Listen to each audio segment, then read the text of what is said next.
Hello, welcome to part 3 of the current series of the video update for Barnabas Junction.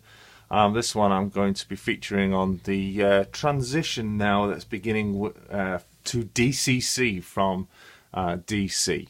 When the layout was originally constructed, it was purely just on DC, operating on 2 Duet controllers, which are fantastic for any DC user.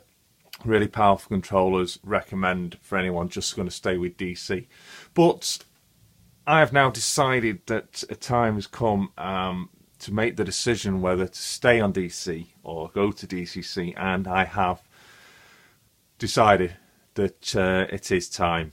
So I've been looking through what locomotives and stuff I've got, and I did have 3 that were already able to be DCC'd with chips. None of them had chips in the meantime, so they have now been, 2 of them been chipped. One being with Pendolino, I haven't done that one yet.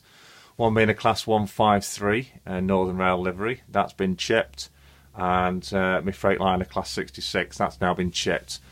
But I have got another 2 that I've chipped, and I'll talk about those in a moment. Overall, though, the locomotives that I've got altogether that will need chipping on top of that is another 26. So it is quite an expensive changeover.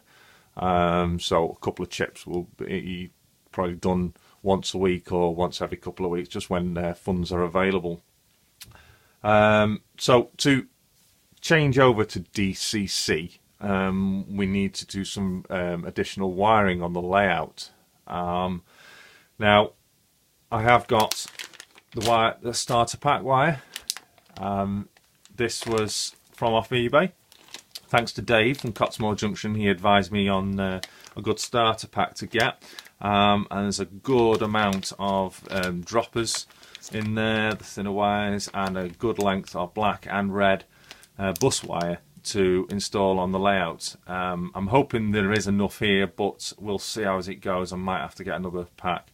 Wasn't too bad on the price, but that will be going in soon.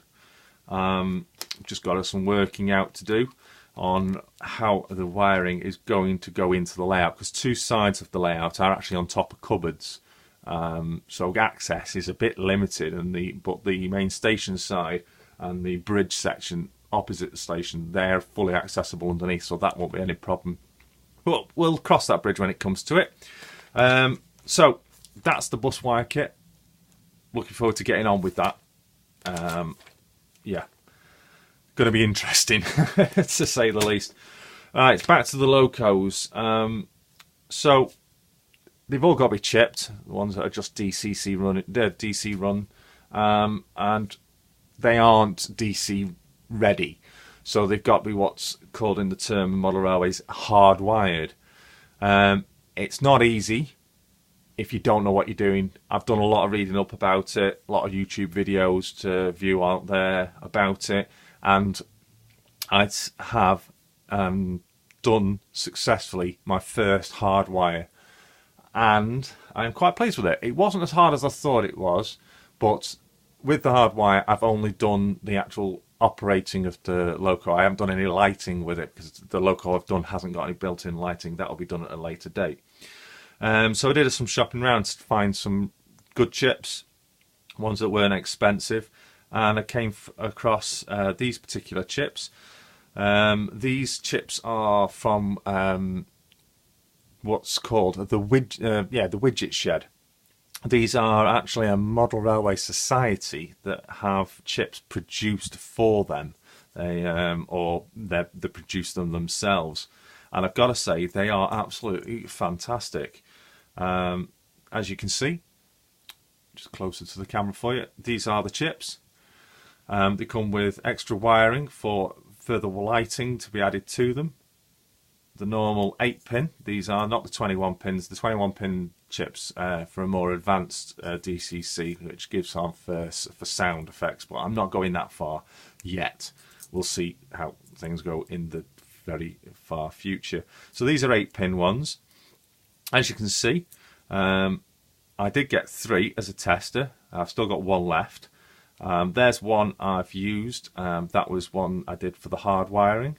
Obviously, you have to cut the ends off. I was quite nervous about that, whether it was actually going to work, because if they don't work, it can turn out to be an expensive failure. And that's one of the blanking plates that was on one of my other ones that I have put the third chip in.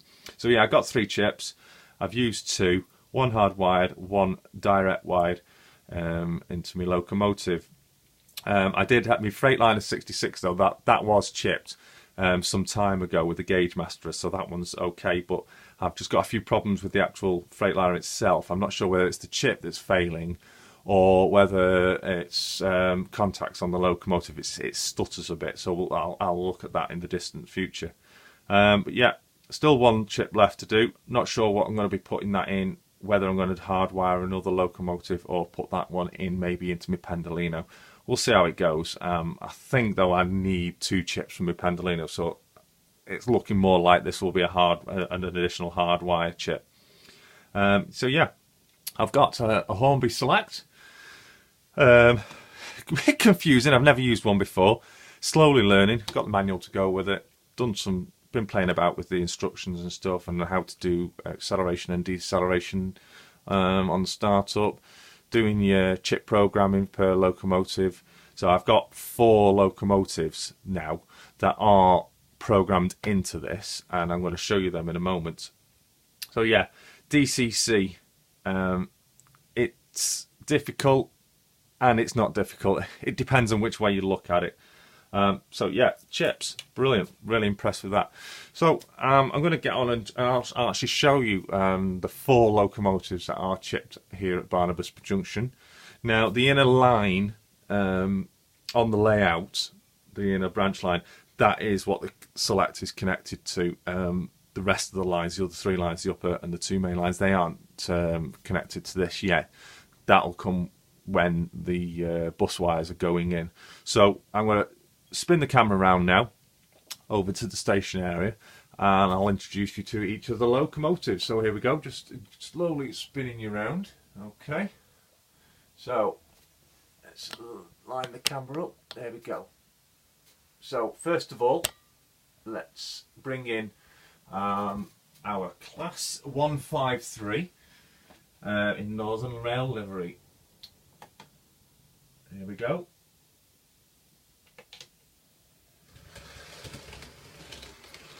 And there she is. Northern Rail liveried, Class 153, single card DMU unit.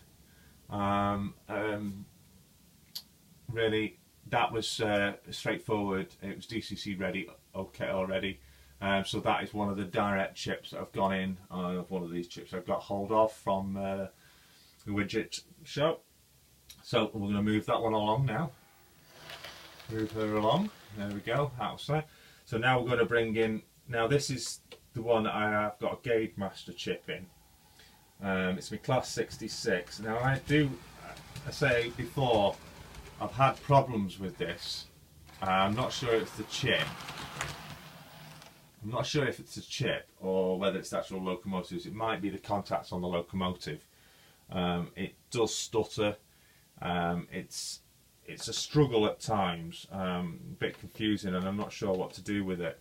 Whether to clean it up, give the wheels and that a bit of a clean up, or whether to change the chip over to this spare chip I've got. So we'll see how it goes on that. Let's move that one out of the way. All the lights work on those 2 locomotives. So they were DC ready locomotives. So now what we'll now bring in is 2 locomotives that are hardwired. Now one of them I have got already hardwired.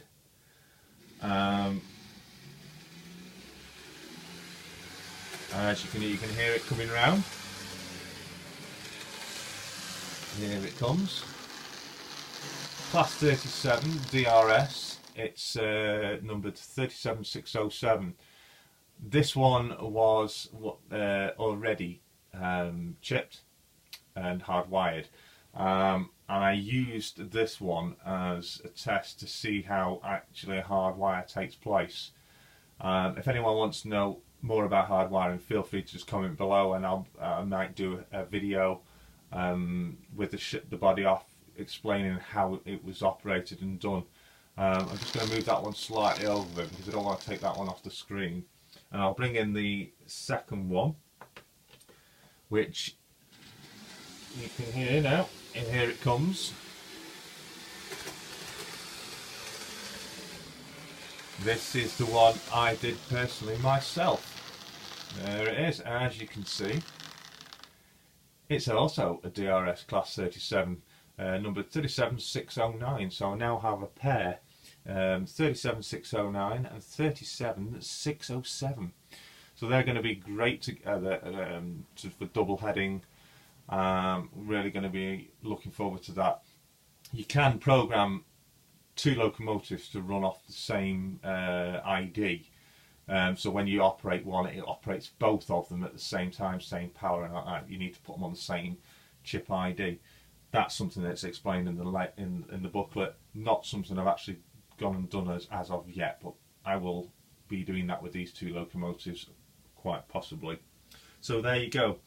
Two hardwired DCC locomotives and two direct DCC locomotives. I say I've got another 26 to do. It's going to be a long slog. Just so you know though, anything that is DCC'd already will run on a DC layout. It's backwards compatibility, but you cannot, and I must stress, do not run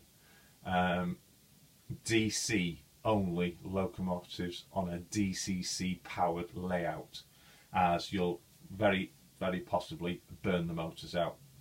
So that's it for DCC. I hope you got some idea and how things work out. I say it took me a while to learn what I've learned so far.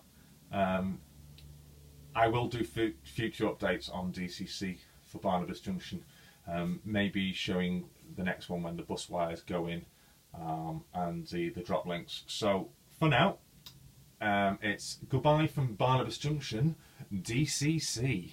Thanks for watching. Speak to you soon. Bye.